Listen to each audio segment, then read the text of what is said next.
ঠাকুরের রাতুল চরণে প্রণাম জানিয়ে, আরাধ্যা জগৎজননী বড় মায়ের রাতুল চরণে প্রণাম জানিয়ে, পরম পূজ্যপাদ বরদার চরণে প্রণাম জানিয়ে, পূজনীয় আচার্যদেবের চরণে প্রণাম জানিয়ে সকলকে আমার আনন্দিত জয়গুরু বলে আলোচনা প্রসঙ্গে পঞ্চম খণ্ডে। কালী সেন প্রত্যেকের বিয়ে থাওয়া করতে হবে, ঘর সংসার করতে হবে, আর কেউ চিরকুমার থেকে মোক্ষ লাভের চেষ্টা করলেও তার অধোগতি হবে। একথা যিনিই বলুন ঠিক বুঝতে পারা যায় না। সংসার করলেই যদি মানুষের ভালো হতো, তাহলে সংসারী মানুষের এত নীচতা হীনতা কেন? আধ্যাত্মিক উন্নতি তো দূরের কথা, বেশিরভাগই তো অবনতি হতে দেখা যায়। শেষে ঠাকুর 2/4 জনের হয়তো এমন থাকতে পারেন যাদের পক্ষে চিরকুমার থেকে নৈষ্ঠিক ব্রহ্মচারীর জীবনযাপন করাই শ্রেয়, কিন্তু সেটা সাধারণ নিয়মের ব্যতিক্রম। গার্হস্থ্য আশ্রমের গুরুদায়িত্ব ও কর্তব্যের ভিতর যারা আদর্শ ঠিক রেখে চলতে পারে তারা অনেকখানি শক্ত ও পোক্ত হয়। আবার গার্হস্থ্য আশ্রমে প্রবেশ না করলে সুপ্রজননের সম্ভাবনা নষ্ট হয়ে যায়। একটা বংশের উন্নতির প্রগতি ধারাটা বন্ধ হয়ে গেলে তা যে প্রকারান্তের ব্যক্তির, বংশের ও সমাজের অধোগতির কারণ হয়ে দাঁড়ায়, সে বিষয়ে কি কোনো সন্দেহ আছে? কে জানে কার সন্তান ধারার ভিতর দিয়ে কালে কত বড় একজন বিরাট মানুষের আবির্ভাব হতে পারে। সে শুভ সম্ভাবনাকে কি নষ্ট করা ভালো? স্বার্থপরের মতো শুধু নিজের সারা সেরে গেলে হবে না, সমাজ সংস্কৃতির কথা ভাবতে হবে, সমাজের ভাবি কল্যাণের কথা ভাবতে হবে। এই ভাবনা ইষ্ট স্বার্থ প্রতিষ্ঠার সঙ্গে জড়িত। স্বার্থপর খামখেয়ালে বা ঝামেলা এড়াবার জন্য এই ভাবনা থেকে বিচ্যুত হলেই উন্নতির বদলে অবনতি, বিস্তারের বদলে সংকীর্ণতা আসা সম্ভব। আর আমাদের শাস্ত্র তো এমন কথা বলেনি যে যেমন তেমন করে সংসার করলেই হলো। প্রথমে চাই ইষ্টানুরাগ। ইষ্টানুরাগ অধ্যুষিত, সুগঠিত, সংযত, বলিষ্ঠ চরিত্র যদি না থাকে, তাহলে বিয়ে থাওয়া করে ঘর সংসার নিয়ে মানুষের যে কি অবস্থা হয় তা তো চোখের সামনেই দেখতে পাচ্ছ। একে কিন্তু সংসার করা বলে না। তাই যাই করতে যাও না কেন, প্রথম লক্ষ্য হলো ইষ্টানুরাগ। ওই সম্বলটাকেই করে ভবসমুদ্রের মধ্যে যেখানেই পড়ো না কেন তরে যাওয়ার সম্ভাবনাই বেশি। শেষে ঠাকুর সুধীর ভাইকে বললেন, আমাদের যদি শত শত রিম কাগজের দরকার হয় তাহলে কন্ট্রোলের দামে জোগাড় করে দিতে পারিস? সুধীর ভাই, চেষ্টা করে দেখতে পারি, আপনার দয়া থাকলে জোগাড় হওয়া অসম্ভব না। শেষে ঠাকুর, আমার আবার দয়া কিসের? আমার হলো গরজ, ঠেকায় পড়ে যাচ্ছি। দয়া তোদের যারা চেষ্টা করবি ও তাদের যারা সুযোগ দেবে। শেষে ঠাকুরের কথা শুনে সবাই হেসে ফেললেন। সুধীর ভাই, আমি খোঁজ নেব। শেষে ঠাকুর, যাতে কাজ হাসিল হয় তা করাই যায়। একটি দাদা একজনের বিরুদ্ধে অভিযোগ জানিয়ে বললেন, আমি তার কাছে গিয়েছিলাম একজন রোগীর ওষুধের জন্য কিছু সংগ্রহের আশায়। অযথা এমন চড়া কথা শুনিয়ে দিল যে নিজেকে বড় অপমানিত মনে হচ্ছে। আমি তো আর নিজের জন্য যাইনি, যে আমাকে কথা শোনায়। লোকটার খুব দেমাগ হয়েছে। সিজি ঠাকুর হাসতে হাসতে বললেন, অল্পতেই অত চটে যাস কেন? সে কি অবস্থায় ছিল? কেনই বা ওভাবে বলল তাও তো ভেবে দেখবি। কারো কাছে কোনো কথা পারতে গেলে তার হাব ভাব অবস্থা লক্ষ্য করে পারতে হয়, আর চাইতে হয় এমন করে যাতে মানুষ বিরক্ত না হয়ে উদ্দীপ্ত হয়, উৎফুল্ল হয়, অনুকম্পা পরায়ণ হয়ে ওঠে। তোমার কথা শুনে মনে হচ্ছে তুমি নিজের জন্য চাচ্ছ না, এই জন্য যেন মানুষের মাথা কিনে বসেছে। যার জন্যই বা যে জন্যই কারো কাছে কিছু চাও, যেখানে তুমি প্রার্থী সেখানে তোমার জানা চাই কেমন করে তার সহানুভূতি উদ্রেক করতে হয়। নিজের ত্রুটি কোথায় তা না দেখে এই যে পরের দোষ গেয়ে বেড়াও, এতে কিন্তু ভালো হয় না।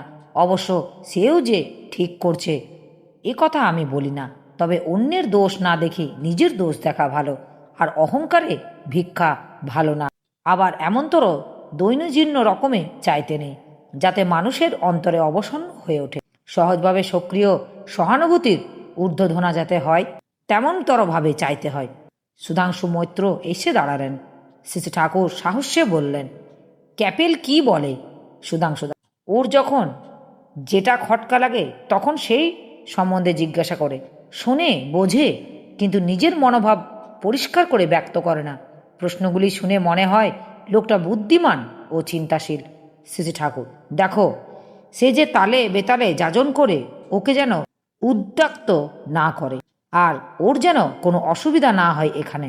সুধাংশুদা: এখানে উৎকট উৎসাহিত অনেকে আছে, তারা সুযোগ পেলেই এলোদা বাড়ি যাজন করতে ছাড়ে না। তবে ক্যাপেল এখানকার ধরন বুঝে গেছে, কার সঙ্গে কিভাবে কথাবার্তা বলতে হয় তা বোঝে। তাই যাকে এড়িয়ে চলতে চায় নির্বিবাদে এড়িয়ে চলতে পারে। শ্রীজ ঠাকুর শুনে একটু হাসলেন। দোখাল প্রামাণিককে দেখে শ্রীজ ঠাকুর খুশি হয়ে কুশল প্রশ্নাদি করতে লাগলেন। কথায় কথায় শুনলেন তাদের পাড়ার একটি মেয়ের বিয়ে। শুনে উৎসুক ভরে ওদের বিয়ে থাওয়ার রীতিনীতি সম্পর্কে প্রশ্নচ্ছলে নানা কথা জেনে নিলেন। পরে বললেন, মেয়ে কখনো খারাপ বংশে দিতে নেই। ক্ষেত্র যতই ভালো হোক না কেন, বেছেন যদি ক্ষেত্রের উপযুক্ত না হয় তাহলে যেমন ফসল ভালো হয় না, তেমনি মেয়ে যতই ভালো হোক না কেন, ছেলে যদি যোগ্যী না হয় তাহলে কিন্তু বাচ্চা কাচ্চা ভালো হয় না।